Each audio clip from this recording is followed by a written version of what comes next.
गौतम बुद्ध को कैसे मिला ज्ञान? राजा के यहाँ बुद्ध का जन्म हुआ। पिता ने ज्योतिषियों को बुलाकर भविष्य पूछा। उन्होंने कहा, या तो ये सम्राट होगा और या तो ये साधु होगा। एक तरह से देखा जाए तो सच्चा सम्राट भीतर से साधु ही होता है।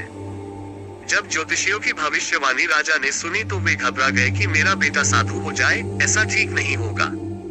राजा ने पूछा, कोई उपाय बताएं, क्योंकि मैं चाहता हूं कि राजा का पुत्र राजा ही बने। ज्योतिषियों ने कहा कि इसका लालन पालन व पूरा जीवन बड़ी सावधानी में बिताना होगा।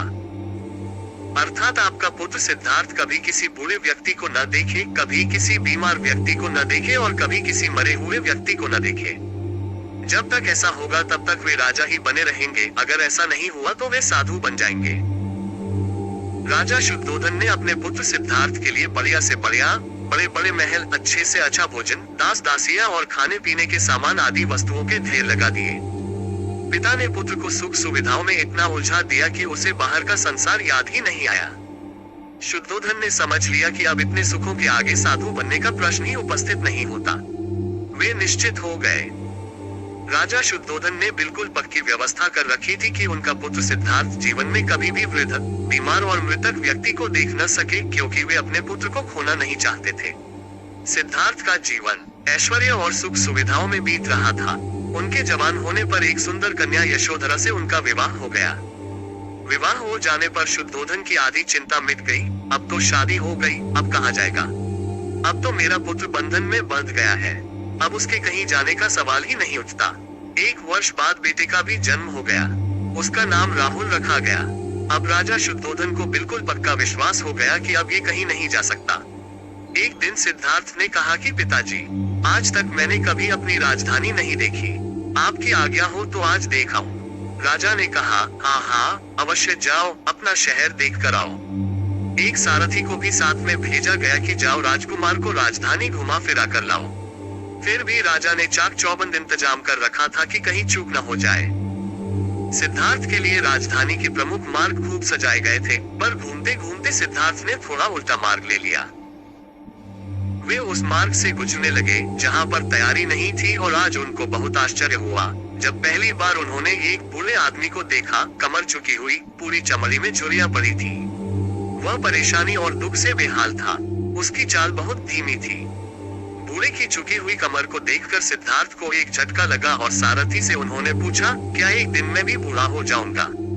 सारथी ने कहा, हाँ राजकुमार, हर व्यक्ति के जीवन में 3 अवस्थाएं आती हैं, बचपन, जवानी और बुढ़ापा। एक दिन तुम भी बुढ़ापे की अवस्था में जाओगे। हे राजकुमार, ये संसार का नियम है। चाहे गरीब हो या अमीर, सबका शरीर शिथिल अर्थात बूढ़ा होता है। राजकुमार सोच में पड़ गया। सारथी ने रथ को आगे बढ़ाया तो कुछ दूरी पर एक बीमार व्यक्ति मिला जो रोगों से घिरा हुआ था। उस पीड़ित व्यक्ति को देखकर राजकुमार का मन बहुत ही दुखी हुआ। राजकुमार ने पूछा, इसको क्या हुआ है? सारथी ने कहा, ये व्यक्ति बीमार है, इसलिए ये कराह रहा है। इस संसार में दुख और सुख दोनों है। यह अपने अपने भाग्य की बात है कि कोई दुखी है और कोई सुखी है। क्या मैं भी कभी बीमार हो सकता हूँ? सारथी ने कहा, आप यह विचार अभी छोड़ दें। समय बड़ा बलवान होता है। ये सारी बातें कर्मों पर निर्भर करती हैं। चाहे राजा हो या रंक, सुख दुख सब पर आते हैं। अगर शरीर में कोई रोग आना है तो वह आएगा। ये सब सुनकर राजकुमार सोच में पड़ गया। सारथी ने रथ को कुछ आगे बढ़ाया तो सामने से 4 कंधों के ऊपर एक अर्दी को जाते हुए देखा। राजकुमार ने ऐसा पहली बार देखा था।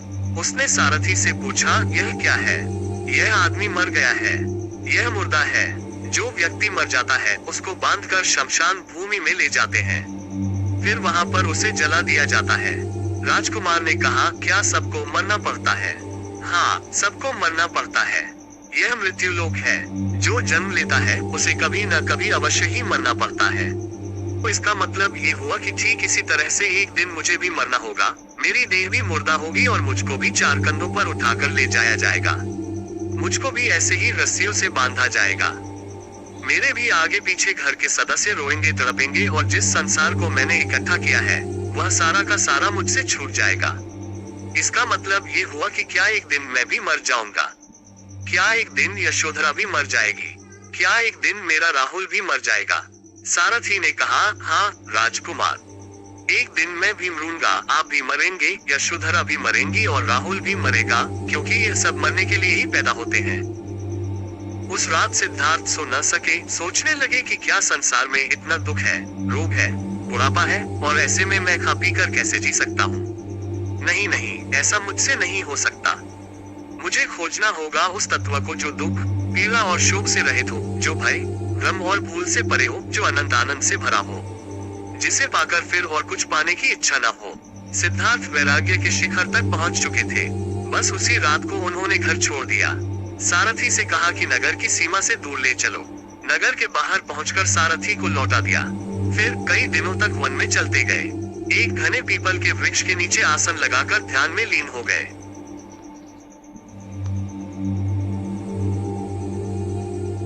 ऐसी ही मोटिवेशनल कहानी सुनने के लिए हमारे वीडियो को लाइक और कमेंट करें और सूर्यांश स्टोरी चैनल को सब्सक्राइब करें। बेल आइकन की घंटी को दबाएं ताकि सबसे पहले आपको वीडियो का नोटिफिकेशन मिले और हमें सपोर्ट करते रहे, जिससे हमारा मोटिवेशन बना रहे। धन्यवाद। आपका दिन शुभ हो।